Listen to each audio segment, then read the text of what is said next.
Okay, folks, we have reached a milestone here in the challenge series, week 75, episode 75, whatever you want to call it, 75. My throat is being weird, and I figure I'm going to try and commentate this before it gets any worse. That's not helping. I think I'm somehow getting sick again from seemingly nothing, because I haven't even gone anywhere. But episode 75 is quite the hallmark race. The 60 kilometers of Grand Valley, or in other words, just 12 laps. Actually be shorter than the 30-minute Watkins Glen race some, 10 or so episodes ago. 12 laps at about a minute 55 apiece shouldn't even be running us 25 minutes, much less 32 like that race almost took. And, yeah, this is also the intro, but, the little intro card, because why would I didn't really feel like there was much of a point in doing that when there was only one race, only one car to show, and that is Noir, who is the POV car. As you can literally see, she's on the 20th grid slot, so it's pretty telling that she is, in fact, starting last.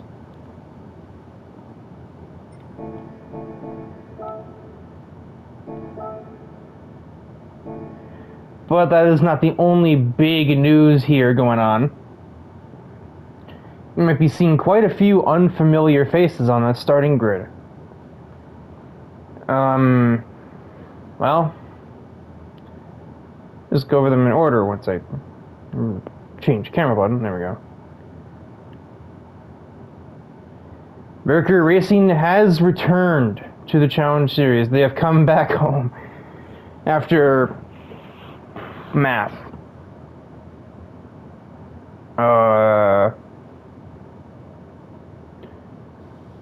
Almost 8 months.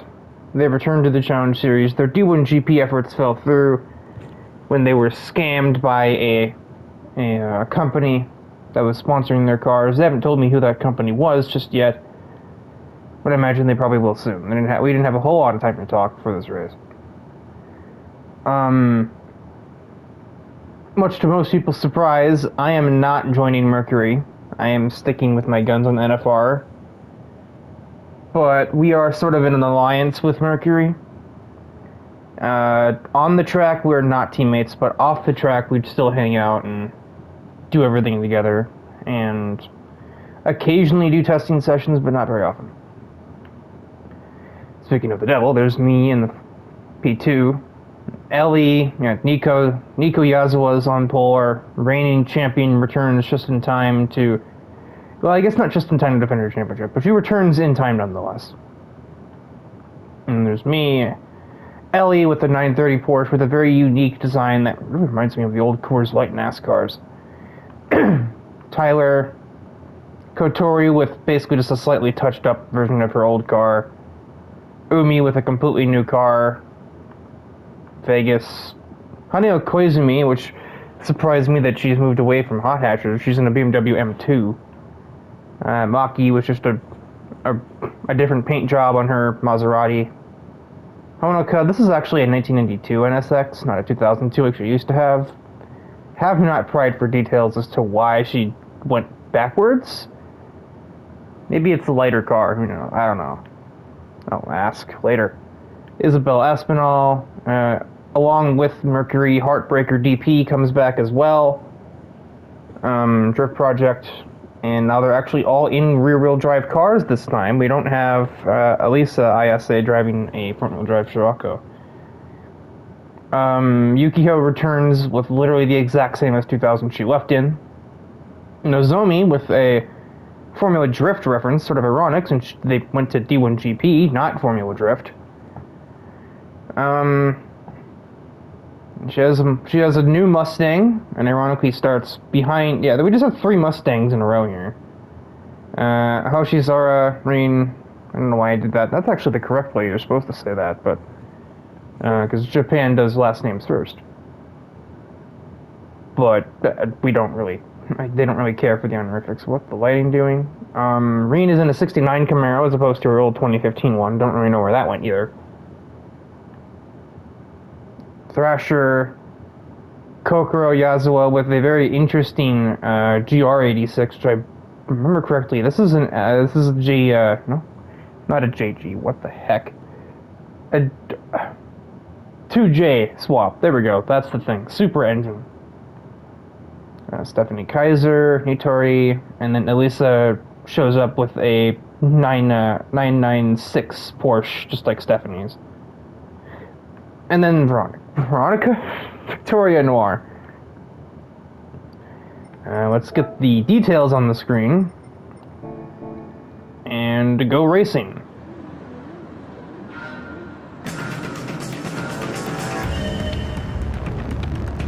The Grand Valley 60-kilometer race is away, and this marks the first race in the Challenge Series history, which will feature fuel consumption and tire wear for good measure. So we're going to have to make pit stops for more than just damage, like the damage I think I just saw somebody get up ahead, a little further up the field. I think Noir probably got a weak start on purpose. She doesn't really want to force the issue too quickly. She's got an all-wheel drive car, you know. She's gonna have the advantage off the line. She's getting bodied by Kokoro at the moment, or she's bodying Kokoro, one or the other. They made a bunch of contact. I mean, you can beep all you want, Noir. Yeah, you can beep all you want, Noir. That's still your fault. Still, she's still a little bit behind the ears. She's only got a couple of months of experience. Yeah, for those who are somehow not engaged, rear-end collisions in racing, outside of really drastic circumstances, always the car behind's fault, especially that one on Nidori. I didn't actually gonna be able to see other drivers' tire wear. Kinda neat. And the fuel usage as well. Despite Noir's passive race start, she's already up into looking at P11, but I think she's going to hit a roadblock as the cars ahead are actually going to go 3 wide into the tunnel, and Noir's left with nowhere to advance. Umi has just been absolutely mugged, and it looks like Stephanie is going to come out of this with the best gains. Actually, no, Thrasher comes back at her through the chicane, now has the inside lane on her. The background Noir's also passed the Audi TTS. And Noir just moves to the outside of both Stephanie and Thrasher. And Stephanie took damage somewhere along the way, I'm not sure from what. And it doesn't seem like she's the only one. Well, obviously she's not. Ellie's 930 really struggles in a straight line, so this course is basically one really long straightaway, is going to be a nightmare for that car. Noir is boxed in between Ellie and Thrasher, kind of forces Thrasher outside to try and get around the Porsche, but still your fault.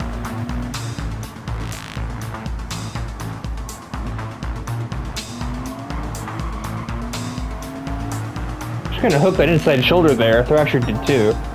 I think the drivers have learned from what Riley did here last week, which was that same basic technique.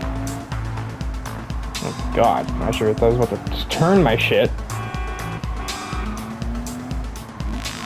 Apparently Noir saw that and didn't like it. On top of the fact that he's been in her way for, well, in quotes, been in her way for like the better part of this whole lap. I'm gonna have to teach Noir a word or two about endurance. As a 2-time endurance champion myself, I should know just about as well as anybody how to handle longer races. Don't do something stupid on lap 2. Especially here, where I just kinda... After she gets alongside me, I just kinda let her go. This isn't even my problem. It doesn't exactly help that, I'm just slightly out of control anyway, so I wasn't about to try and fight her when I can barely keep my car straight. Teammate after all, but I probably would have let her go even if she weren't. And Kotori has made good on her escape plan already. About a 3.5 second lead over Nico, who's currently fighting for her life against Violetta Vegas. Maki's also trying to get around Tyler McIntosh. I think we just watched 2 Maserati overtakes at the same exact time. That's bizarre. You don't quite see that every day. Noir just embarrasses Tyler through the S's. I think at Maki too, she brakes late enough. Make a small amount of contact.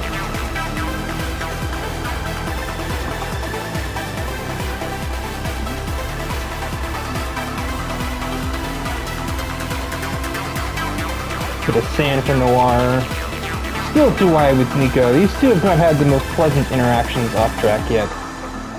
Thankfully, at least they have the sense to not let that affect the way they race each other, and we don't have a crash. Yet.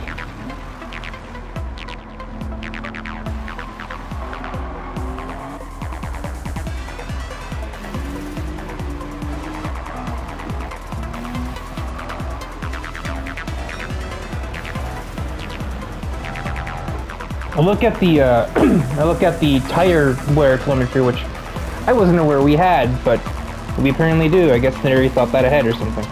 Or maybe, I don't know. I just assumed Nidori came up with it. She came up with the original telemetry back in week 1. And I guess, you know, I just kind of assumed, oh, she probably also handled the tire wear one. Noir has done very well at managing that. Probably helped that she isn't exactly struggling for traction on corners. Her rear tires are still basically perfect, but as a result her front tires are feeling the burn. Although even still, her fronts are not nearly that worn either. Even Kotori's are doing worse, and she's been in the lead with clean air this whole time, basically.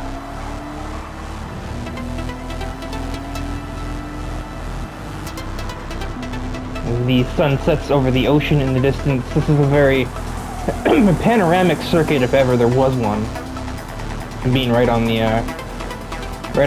west coast of the United States. Noir just got embarrassed under brakes by Kotori. Clearly they've not lost a step. At least most of them haven't. Kotori is still able to lead the way in the Challenge Series for some time before she is overtaken by the GTO. And Vegas has had all of the momentum in her corner lately, so it does not surprise me that she's made her way up from 7th to 3rd. But oh my god, her front tires are dead. Slightest contact, but didn't actually seem to damage the car.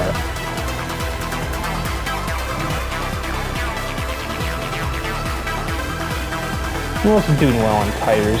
Oh, Ellie's actually doing quite well on tire wear. Probably even slightly better, but even with Noir. Of course, the price she pays is... It's a lightweight car, that's probably why she's so good on tires. But she also has no top speed. It's even an NM2 of Hanyo is closing under fast.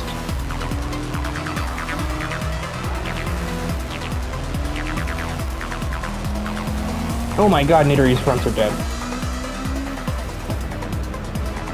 Isabel's entire tires are dead.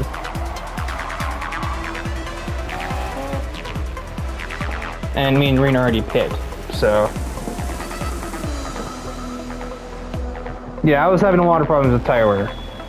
My GTO slides are locked, so... But it's kind of worth maybe having to handle a bit of a beast under, you know, in my hands, because this thing could probably survive a tornado. It's been reinforced so many goddamn times. This GTO could literally survive a Twisted Metal competition. Call me roadkill at this point. And I would probably win. Just based off the fact that this thing is like diamond. It is unbreakable. So currently on pit cycles has given McIntosh the lead, but his front tires are also not long for this world. Can't imagine he's going much further on them. Will there be any driver that makes the daring one-stop strategy work? As drivers like McIntosh and Koizumi are attempting overcuts.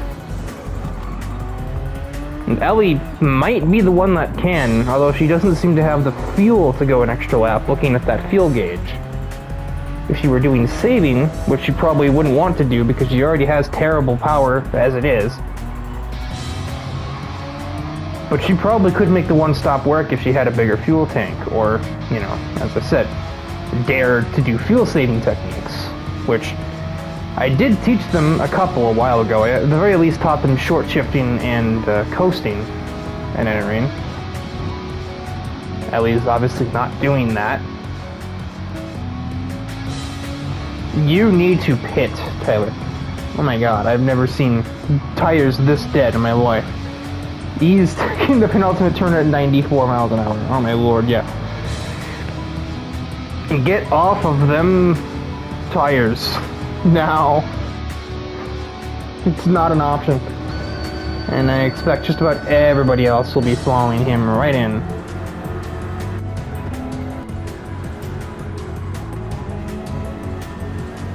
I kind of know why she's taking them so slow. Her tires are not that bad. She actually does a decent amount of fuel in her car. Oh my god, Isabel. How did you survive? I don't understand. You should have been spinning right there. And Noir with her fresh tires makes the undercut to gain massively on the field. But she'll be pitting again in just a couple of laps anyway.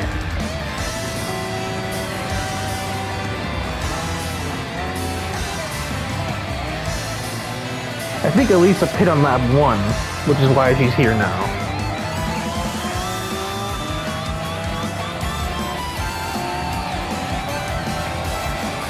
Honoka and Kotori went in on 4. As a, like this whole group, they're actually spending off the Gran Turismos. It's not working.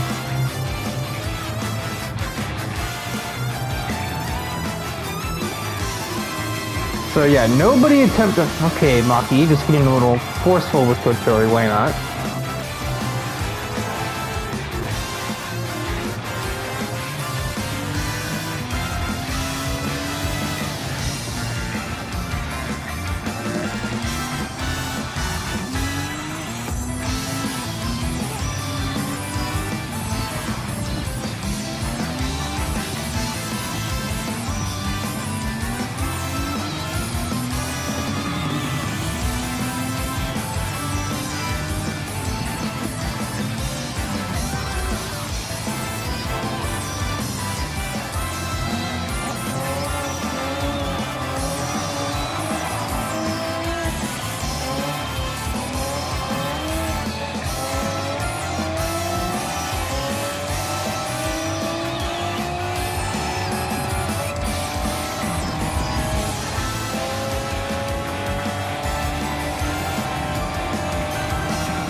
At least they have to put again. She's out of fuel, so.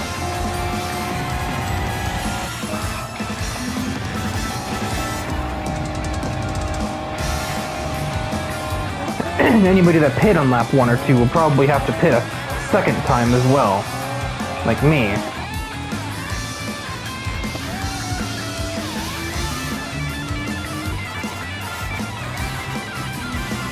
I think the time that Isabel lost having to nurse that left rear tire is currently kicking her ass. And my rear tires die, and this thing is unsurprisingly perhaps goes through a lot of fuel too. Next time I run an endurance race, remind me to not use a GTO from 1969. Maybe I should use the Mitsubishi one. Oh wait, I had one once and I got fucking totaled. So much for that idea.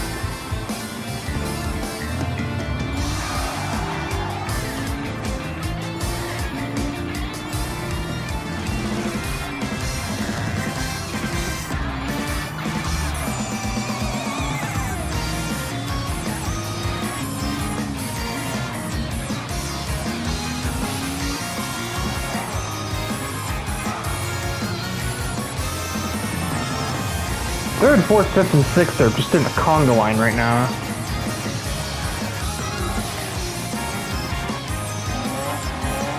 Honika's a pretty good ways clear of Maki, but her tires are derelict. And Noir's, well, tires are fine. Rear's almost perfect. Front's not great, not terrible. Fuel, not good. Nearly empty, gonna have to pit anyway. This GTO also apparently guzzles gasoline. Honika's really cutting it close, trying another lap. Those tires are not long for this world.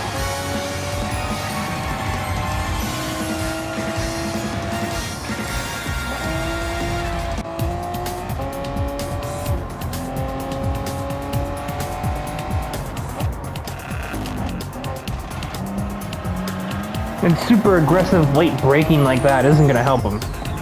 And you can see just how much those worn tires are slowing her down. Maki is caught up in no time flat.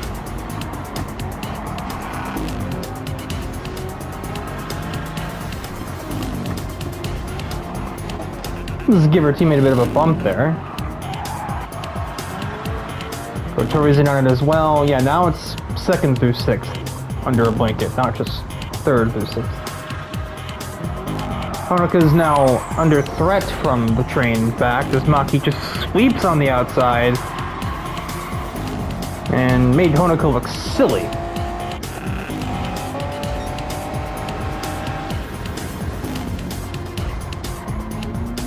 The fuel light is lit up for Noir, but well, you build up so much speed on this run up to the tunnel that you could probably coast into the pits.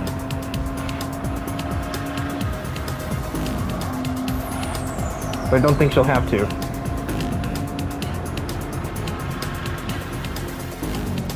Yeah, she's played the fuel game just about perfectly. Honoka, by some miracle, has reached the pit lane without a blown tire. And the entire top six are pitting in. Somehow, though, I don't think Tyler will be. He'll be going in probably 9-10. This might put him in the net lead.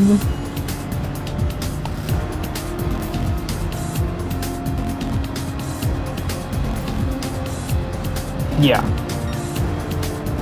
Hania will overtake as well, Nitori, Umi. But they'll be pitting again in a lap and a half, so... Holy, hang on to it, Nitori. One Porsche overtakes another. It's amazing to think these two cars are owned by the same company. The top speed difference there. Made by the same company. Noir emerges 7th, but with the tires and fuel necessary to reach the finish line. Plus, every car in front of her also has to pit again, so it won't really matter in the grand scheme of things. She's going to inherit the lead anyway.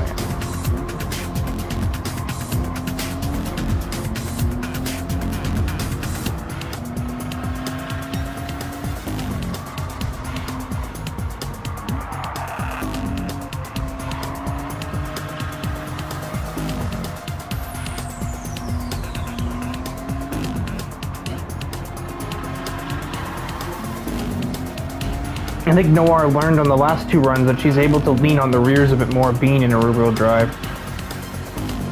Being in a four-wheel drive car. And so she's getting more aggressive on corner exits. However, if the back doesn't step out, that actually is only going to make things worse for the front. Yeah, the 930's pitiful top speed, the way that Ellie has it set up on full display just there. This thing is a snail in a straight line. I'm sure it probably has good cornering grip, but other than that, it's probably not much. And cornering grip can only make up so much time for you if you lose all of it on a straightaway.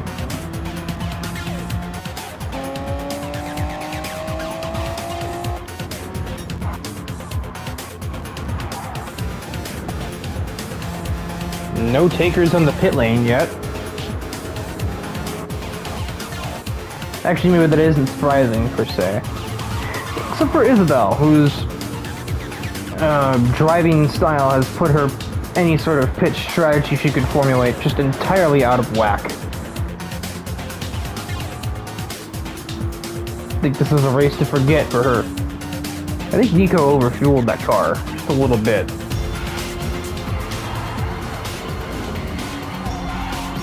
She'll be having to pit soon. I think she's gonna be running it close again with the tires just like Honoka did not too long ago. Kokoro's out of fuel. But once Serena and myself don't have to pit and we can battle for not last. Actually, no, I do have to. Fuel, again. From third pit stop, I have to go in every 3 laps. This is how much fuel this thing uses. Not great. Noir is caught up to Stephanie Kaiser. We could wait for her to inevitably pit here, as her fuel light's pretty much coming on at this point. But where's the fun in that?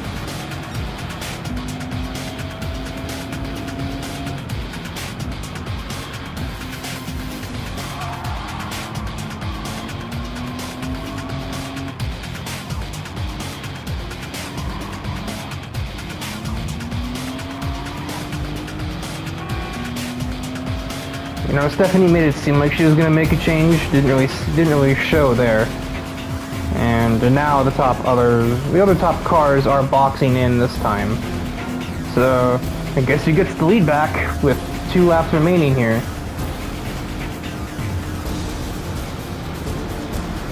As night has fallen, basically it's like twilight.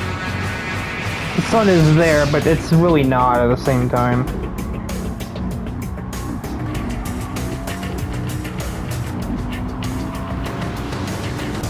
You know, somehow the pit stops have made this race more boring than Watkins Glen. And there was the opposite of the desired effect from putting those there. You're like, ooh, pit stops, tire wear and stuff, that'll mix up strategies and make for a more interesting race. No, it just basically means that the race is dictated by who pits wins. Noir is still running away with it. Way more than Francesca ever ran away with the Watkins Glen race that one time. And she won that by like 2 seconds. Well, this lead, it's more than 2 seconds. It's frickin' 14. Noir is just fucking gone.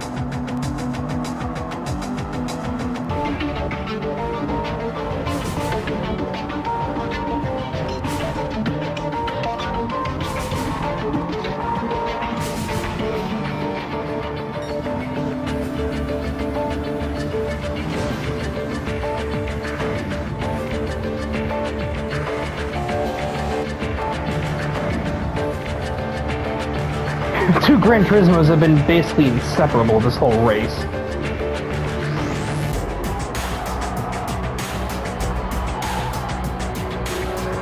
Vegas is pushing that thing on throttle too. She wants that spot on Maki, but oh my god. Looks like Maki's pushing it too in response.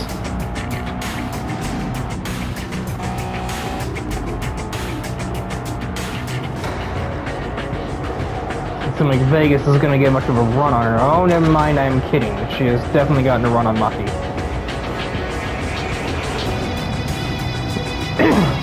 Well, happened to turn 1, will they both control their cars even? Not really. Maki slides a little bit into Vegas's lane, but ultimately they are fine. Oh, a little oversteer, and I think Maki's gonna stay ahead on that account.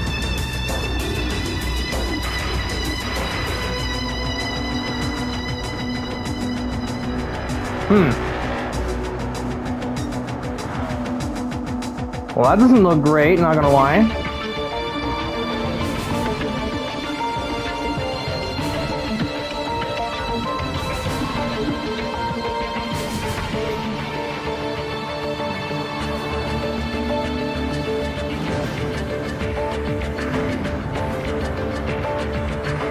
The car appears to not like shifting too much.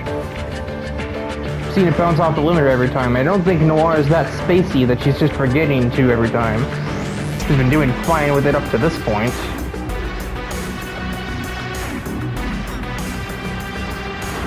Yeah, using the shifter was like one of her biggest problems early on. And as you can see, just based on the fact you can see the headlights of her opponents in the rear view there, it's costing her a lot of time just trying to survive with this, whatever this transmission is trying to do. Yeah, when she was learning to race, stick shift was a problem. But she's obviously figured it out normally. Oh boy. That's transmission failure. Great. And that's going to cost her the win. She might be able to coast across the line, but she's going to get passed by a bunch of Mercury drivers. So Kotori, through basically just watching somebody's car fail, is going to win at Grand Valley, and the Grand Valley 60 kilometers. Mercury take up the whole podium with Vegas right in tow, and Noir manages to coast across at 50 miles an hour. But that's not going to be an easy fix.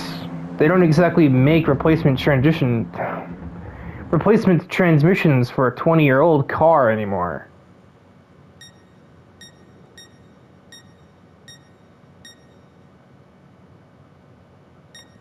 Man, Umi's fronts hadn't had enough at the end of this race.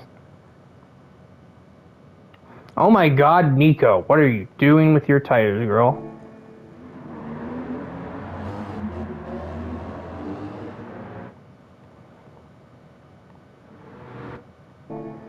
She's lucky the race ends there, because she might have blown a tire in the last turn at the rate she was going. Okay, yeah, so, note for future reference. If there's an endurance race, don't use this car. And if it's the 680 class of the endurance races run in, just don't show up me. Because this thing is too much on those rear tires. As you can see here, I would have probably blown them out. The race didn't end in, like, a second. Yeah, so Kotori is going to get a bit of a idiot savant victory here as she wins via Noir's gearbox failing. Onoka and Maki round up the podium with her, so yeah, it's quite clear to me that Mercury Racing has not lost a step in the 8 months they've been absent. Vegas with P4, and Noir will still be credited with 5th as her car managed to meander across the line. But that might be the last finish this GTO of hers gets.